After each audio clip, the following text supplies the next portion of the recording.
नमस्कार, मैं अनिता चौधरी और न्यूज़ अड्डा पे आप सभी का स्वागत है। दिल्ली के जहांगीरपुरी में जहां ये हनुमान जयंती के अवसर पर जिस तरह से हादसा हुआ और जिस तरह से पत्थरबाजी हुई, इस पूरे शोभा यात्रा को मातम में तब्दील करने की भरसक कोशिश की गई।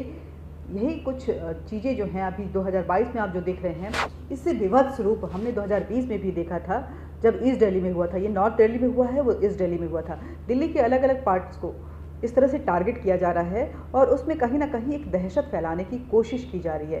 ये खुलकर सामने आ गया है कि इसके पीछे घुसपैठिए और इस्लामिक कट्टरवादी सोच जो हैं वो लगे हुए हैं।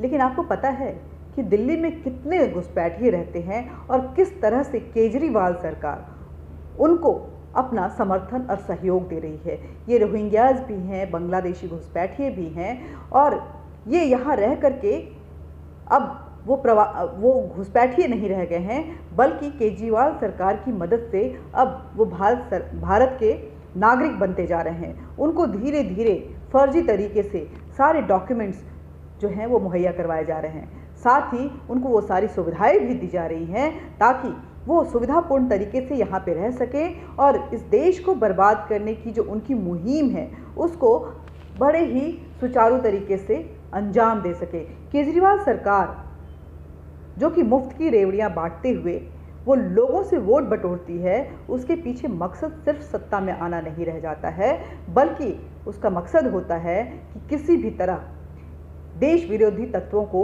इस देश में बसाना और इस देश की जड़ों को कमज़ोर करना। इस देश को कमज़ोर करते हुए अपने फॉरेन फंडिंग वाली पार्टी का प्रोपागेंडा जो है वो इस्टेब्लिश करना। अब देखिए, पंजाब में भी इन्होंने खालिस्तान की मदद से सरकार बनाई और दिल्ली में इन फर्जी वोटर्स के मदद से ये जीत रहे हैं। लेकिन ये जीत दिल्ली वासियों के लिए, देशवासियों के लिए कितना महंगा पड़ सकता है, कितना नुकसानदेह हो सकता है, इस देश की जड़ों को कितना कमज़ोर कर सकता है, शायद दिल्ली वाले नहीं समझ पा रहे हैं। अभी रोहिंग्या माना जा रहा है कि 5 लाख से ज़्यादा जो हैं रोहिंग्या और बांग्लादेशी घुसपैठिए दिल्ली में एंटर कर चुके हैं। पूरी डिटेल जो है इसको लेकर के एक PIL भी अश्विनी उपाध्याय की तरफ से सुप्रीम कोर्ट में डाला हुआ है। अगर सचिवालय की बात करें, अरविंद केजरीवाल की सचिवालय की, तो वो सुप्रीम कोर्ट से महज 1 किलोमीटर की दूरी पे है, 1-1.5 किलोमीटर की दूरी पे। लेकिन इसको डाले हुए और सुप्रीम कोर्ट की तरफ से अरविंद केजरीवाल को नोटिफिकेशन जारी किए हुए तकरीबन 3-4 साल से ज़्यादा हो गए हैं। मेरे ख्याल से 5 साल 2017 में डाला गया था ये, उससे ज़्यादा हो गए हैं। अरविंद केजरीवाल की तरफ से इन घुसपैठियों को लेकर के, रोहिंग्याज और बांग्लादेशी घुसपैठियों को लेकर के क्या उनका स्टैंड है, अभी तक रिप्लाई उनका फाइल नहीं हुआ है। सुप्रीम कोर्ट भी आखिर इस रिप्लाई को लेकर के संजीदा क्यों नहीं दिख रही है, ये अपने आप में सवाल है। लेकिन ये देश के लिए कितना घातक हो रहा है, ये सुनिए अश्विनी चौबे से। दिल्ली में 5 लाख से ज्यादा घुसपैठिए रहते हैं। 2017 में मैंने PIL फाइल किया था सुप्रीम कोर्ट में। उस समय मैंने कहा था कि दिल्ली में 5 लाख घुसपैठिए हैं। दिल्ली सरकार को सुप्रीम कोर्ट ने नोटिस जारी किया है, लेकिन आज तक दिल्ली सरकार ने अपना स्टैंड क्लियर नहीं किया कि वो रोहिंग्या बांग्लादेशियों को निकालना चाहते हैं या नहीं। इस कोविड महामारी के दौरान जो सबसे ज्यादा फायदा पहुंचाया है दिल्ली सरकार ने, वो रोहिंग्या बांग्लादेशी घुसपैठियों को दिया है। रोहिंग्या बांग्लादेशी घुसपैठियों को दिल्ली सरकार ने केवल मुफ्त में अनाज नहीं दिया है, बल्कि उनका राशन कार्ड भी बनवाया है, बिजली का कनेक्शन भी दिया है। जब उनके पास राशन कार्ड हो गया, बिजली का बिल उनके पास हो गया, अब उसी को दोनों डॉक्यूमेंट को यूज करके उन्होंने आधार बनवा लिया।